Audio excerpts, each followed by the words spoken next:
नमस्कार, मैं हूं देवांशु। आप देख रहे हैं न्यूज़ फोन से। इस साल बिहार में विधानसभा के चुनाव हो रहे हैं और अभी क्या चल रहा है, देखिए अभी एनडीए और महागठबंधन में ये चल रहा है कि सीट शेयरिंग को लेकर जो है वो बातचीत अंजाम तक पहुंचाने में घटक दल जो है वो लगे हुए हैं। देखिए महागठबंधन में एक और सिनेरियो चल ये रहा है कि पशुपति पारस को भी महागठबंधन में आना है और हेमंत सोरेन, जिनकी पार्टी का नाम है झारखंड मुक्ति मोर्चा, जेएमएम भी चाहती है कि वो बिहार में भी महागठबंधन का हिस्सा हो, यानी कि आरजेडी के साथ गठबंधन जो है वो बिहार में भी हो।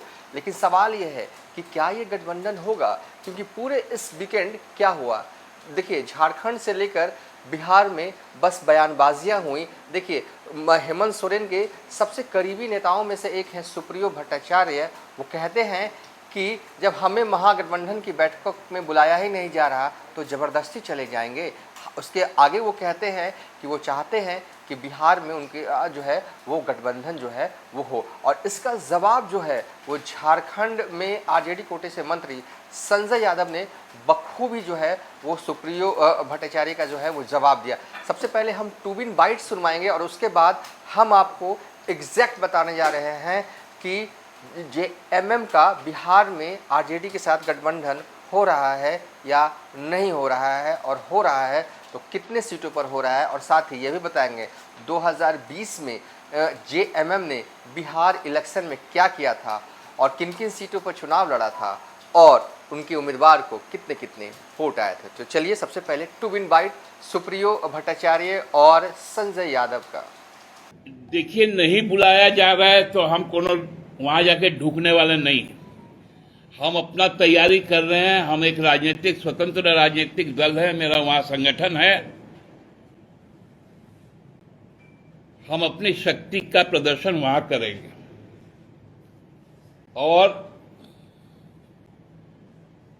यदि उनको एकोमोडेट करना है तो करें, लेकिन राजद को ये बात और कांग्रेस को ये बात हम लोग बता देना चाहते हैं कि उनको ससम्मान हम लोग अपने साथ रखे हैं। राजद को यह भी याद रखना चाहिए कि जब एक ही विधायक जीत कर आया था वो पूरे टर्म मंत्री रहा, क्योंकि हम 7 चुनाव लड़े थे। ये गठबंधन धर्म अब राजद को बिहार में दिखाना चाहिए।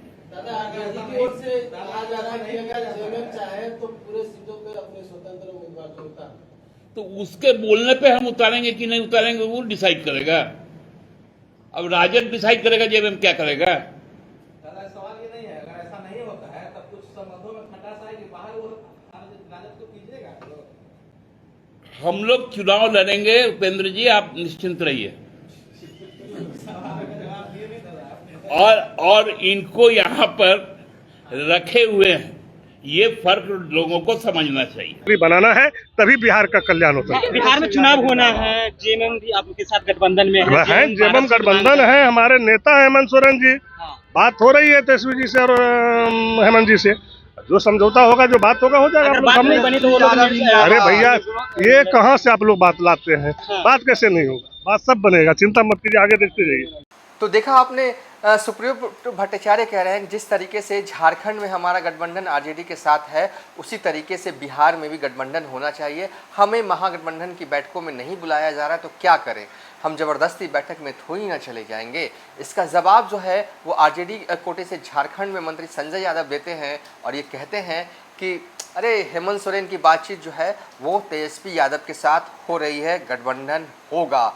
यानी कि बड़ा इशारा बयान के जरिए संजय यादव ने दे दिया है कि जेएमएम और आरजेडी का गठबंधन जो है वो जल्द होने वाला है। आपको याद होगा कि इसी महीने के शुरुआती हफ्ते में ये सवाल जो है वो तेजस्वी यादव से भी पूछा गया था कि क्या बिहार में जेएमएम के साथ गठबंधन जो है हो रहा था। तब तेजस्वी यादव ने कहा था कि अभी उनकी बातचीत हेमंत सोरेन से तो कुछ हुई नहीं है, आगे कुछ होती है तो अपडेट करेंगे।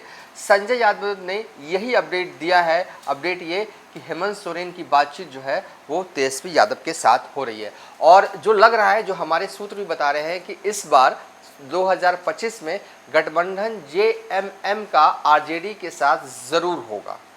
किन किन सीटों पर जो है वो बात बन सकती है ये बताएंगे। लेकिन सबसे पहले चलते हैं 2020 बिहार विधानसभा चुनाव और दिखाते हैं आपको ये ग्राफिक्स जहां पर जेएमएम ने क्या किया था उस वक्त चुनाव में। तो जेएमएम उस वक्त भी चाहती थी कि वो महागठबंधन का हिस्सा हो, डिमांड की गई थी सीटों की, बात बनी नहीं। फिर जेएमएम जो है वो अकेले चुनाव लड़ती है साल 2020 में कुल 5 सीटों पर। झाझा से लड़ते हैं अजीत कुमार जिन्हें वोट आता है 1186 और कटोरिया से जो है अंजिला हंसा चुनाव लड़ती है, उन्हें वोट आता है 5606 वोट। इनकी वजह से ही आप कह सकते हैं कि तकरीबन 6000 वोटों से जो है वो मौजूदा विधायक जो कटोरिया से हैं निकी हेम्ब्रम वो जीती थी। तो कहीं ना कहीं आरजेडी जो है उस सीट पर जो है कटोरिया पे चुनाव लड़ी। तो कहीं ना कहीं जेएमएम की बड़ी भूमिका रही बीजेपी को जितावाने में। अगर ये कैंडिडेट कटोरिया से अगर जेएमएम के कैंडिडेट नहीं उतरते तो संभावनाएं जो है आरजेडी की वो सीट जीतने की ज़्यादा हो जाती। मनिहारी से जो है हेमंत सोरेन के उम्मीदवार को 1049 वोट आता है। फिर 35 से निर्मला देवी चुनाव लड़ती हैं जेएमएम के टिकट पर और वोट आता है 377। चकाई से जो है वो चुनाव लड़ती है जेएमएम, वोट आता है 16,985। अगर ये उम्मीदवार चुनाव नहीं लड़ते उस वक्त तो सुमित सिंह चुनाव जीत नहीं पाते चकाई से, और जीतते नहीं तो मंत्री कैसे बनते। तो ये ग्राफिक जो चला रहे हैं कुल 5 सीटों पर चुनाव लड़ा था हेमंत सोरेन ने। और ये जो सारी सीटें हैं देखिए, 2 सीटें जो कटोरिया और मनिहारी, बिहार में कुल 243 विधानसभा सीट है, ठीक है, जिसमें कि एसटी सीट यानी कि शेड्यूल ट्राइब की 2 सीटें हैं, वो है कटोरिया और मनिहारी। और दोनों सीटों पर जो है हेमंत सोरेन की पार्टी ने चुनाव जो है वो लड़ा था।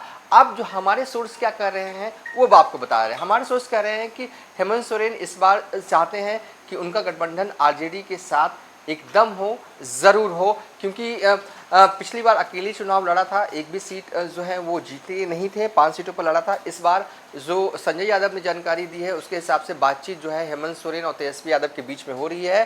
कोई जो है बड़े नेताओं की बातचीत हो रही है। और जो जानकारी हमारे पास है इंटरनल तौर पर कि 2 सीटों पर रजामंदी हो सकती है। एक चकाई सीट जो है वो जेएमएम के हिस्से जा सकती है, क्योंकि चकाई सीट जो है वो एकदम बिल्कुल बॉर्डर वाला इलाका है और वहाँ पर आदिवासी समाज के लोग भी रहते हैं। और बीते विधानसभा चुनाव में जेएमएम के प्रत्याशी को यहाँ से करीब 16,985 वोट जो हैं वो मिले थे, तकरीबन आप 17,000 भी कह सकते हैं। और दूसरा जो सीट है कटोरिया देने को भी जो है वो तेजस्वी यादव, जो जानकारी हमारे पास है वो लगभग राजी हैं। बीते विधानसभा चुनाव में इस सीट पर आरजेडी ने ही चुनाव लड़ा था। हालांकि देखिए जेएमएम की तरफ से मनिहारी भी जो है वो मांगा जा रहा है, लेकिन ये थोड़ा मुश्किल है क्योंकि मनिहारी से मौजूदा वक्त में कांग्रेस के विधायक हैं और उनकी जीत कोई 2, 4, 5 हज़ार वोटों से नहीं हुई थी, एक बड़ी अंतर से वो जीते थे। तो ऐसे में तेजस्वी यादव हमें नहीं लगता कि वो कांग्रेस से वो सीट जो है वो जबरन वो मांगेंगे और जेएमएम को वो देंगे, ऐसी इसकी संभावना जो है वो कम है। और झाझा और पीरपैंती जो है वो उसकी भी संभावना कम है। तो हमारे हिसाब से कटोरिया और चकाई पर अगर माने हेमंत सोरेन तो ठीक है, गठबंधन में आ जाएं, कुछ 1-2 और सीटें अगर मांगेंगे तो मुश्किल हालात होगा कि जेएमएम जो है वो को तेजस्वी यादव बिहार में हो सकता है इस बार भी जो है वो ना रखे महागठबंधन में। लेकिन अगर हेमंत सोरेन 2 सीट पर राजी हैं तो फिर ठीक है बात। इस वीडियो में हमने ज़्यादा कुछ नहीं बताया, बस ये बताया कि इंटरनल तौर पर महागठबंधन में जेएमएम और आरजेडी के बीच बातचीत जो है वो शुरू हो गई है और कोई ऐसे वैसे नेता बात नहीं कर रहे हैं। खुद हेमंत सोरेन और तेजस्वी यादव की 1-to-1 बात हो रही है। और जो मेरे पास जानकारी है 2 सीटों पर सहमति भी हो गई है, 1 सीट और जो है वो मांगी जा रही है जेएमएम के तरफ से, और जिसके लिए तेजस्वी यादव ने अपनी जो है इशारों में ही सही असहमति जताई है। फिलहाल अभी तक के लिए इतना ही। आप देखते रहिए न्यूज़ फॉर नेशन।